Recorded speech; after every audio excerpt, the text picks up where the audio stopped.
gbajúmọ̀ àgbà olórin fújì lórílẹ̀‐èdè yìí ni Alhaji Fancy Ayé Àlàmú ó mà ti sọ̀rọ̀ síta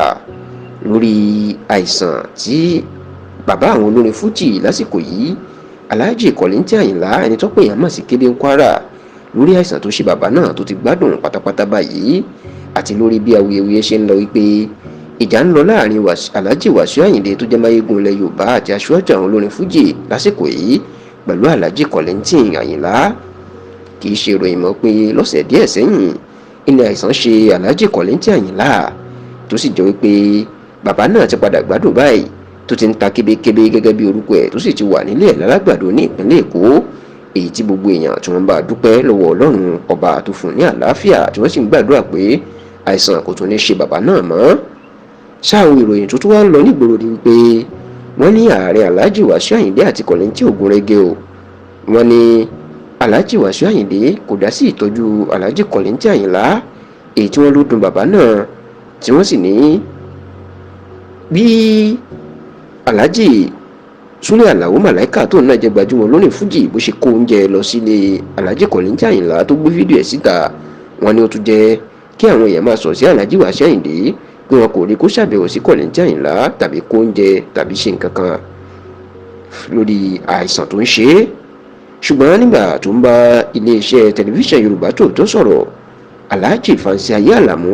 tí ọ̀pọ̀ gbàgbọ́ pé nǹkan ni onífújì tó súnmọ́ Alhaji Kollington Àyìnlá ó mà ti sọ̀rọ̀ síta. ṣèbí ẹnu oníkan láti ń gbọ́pọ̀ ń bàbá ẹ̀ ti sọ àṣírí tí ọ̀pọ̀ èèyàn kò mọ̀ o, ó sì ṣàlàyé bí gbogbo ẹ̀ ṣe jẹ́. nínú ọ̀rọ̀ bàbá náà jẹ́ kó dìímọ̀ pé kì í ṣe pé àìsàn Alhaji Kollington Àyìnlá ó lágbára tó bẹ́ẹ̀, ó láìsàn àgbà ní oníṣẹ́ àgbẹ̀ bàbá tí ń dàgbà ó ní, ṣùgbọ́n nítorí pé bàbá jẹ́ ẹni tó ní òkìkí inú jẹ́ káwọn èèyàn gbé ọ̀rọ̀ náà kí wọ́n gbé sórí bíi pé àìsàn náà ó lágbára jù bẹ́ẹ̀ lọ. Alhaji Fancy Ayé Àlàmú ní kété tí wọ́n gbé Alhaji Kollington Àyìnlá lọ sílé ìwòsàn General Hospital ti Ìkẹjà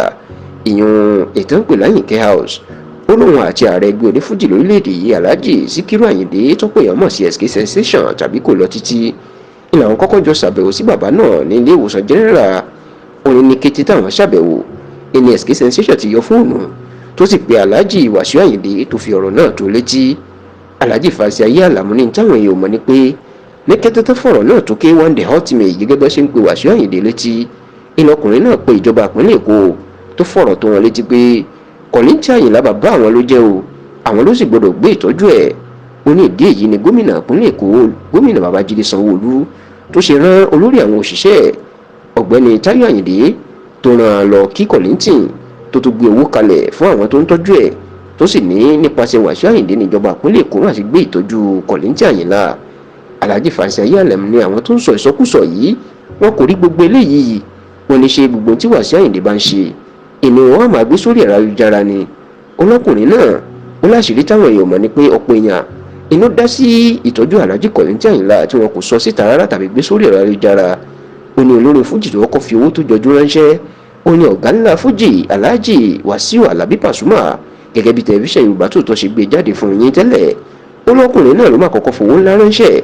olórin fújì kejì táwọn èèyàn tó gbọ́n rárá nítorí pé wọ́n sọ sórí ẹ̀rọ ayélujára tó náà fowó tó jọjú ránṣẹ́, ó ní Alhaji Táyé Àkàdé Adébísí ẹni tó pé èèyàn mọ̀ sí Táyé Currency tó fi ìlú Ìbàdàn nípínlẹ̀ Ọ̀yọ́ ṣe bùgbé. ọlọ́kùnrin náà fi owó ńlá ránṣẹ́, ó ní ṣùgbọ́n ṣe ẹgbẹ́ lórí ẹ̀rọ ayélujára, ó ní kò sẹ́ni tó pariwo nù àti Pasuma, ó ní bẹ́ẹ̀ làwọn olórin fújì lọ́kàn ọ̀jọ̀kan làwọn náà fowó ránṣẹ́ ṣùgbọ́n kò sẹ́ni tó lọ ń pariwo lórí ẹ̀rọ ayélujára. ó ní bí Wasiu Ayinde tó kópa ńlá ìkó bá wá sọ̀rọ̀ síta lórí ẹ̀rọ ayélujára, ó ní ṣe lè túmọ̀ sí kí wọ́n máa yẹ̀yẹ́ ẹ̀.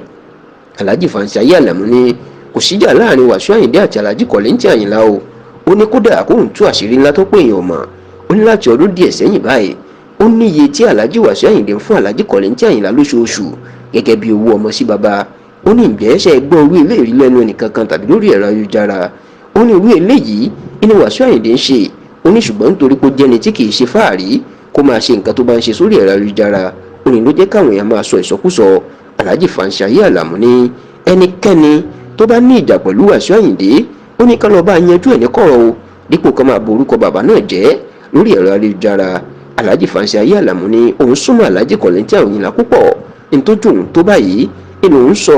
ó ní kẹ́nikẹ́ni má ṣe dá wàhálà sílẹ̀ láàrin Kollington Àyìnlá àti K1 The Ultimate. ó ní àjọṣepọ̀ bàbá àtọmọ ló wà láàrin wọn, kò sí ìjà rárá láàrin wọn o. Bẹ́ẹ̀ ni ìṣọ̀kan tó wà lágboolé fújì báyìí, ó ní kò sí ẹnikẹ́ni tó lè bàjẹ́, àti pé o káwọn èèyàn kí wọ́n lọ dákẹ́ rúmọ̀ọ̀sì ìyún awuyewuye.